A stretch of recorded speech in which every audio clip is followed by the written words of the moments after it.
Watson can be thought of as a big collection of knowledge.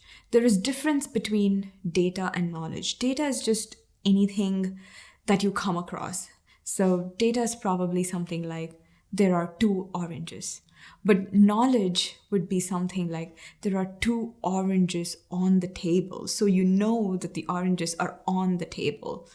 And you need an artificial intelligence that can build knowledge on its own when there's a lot of data.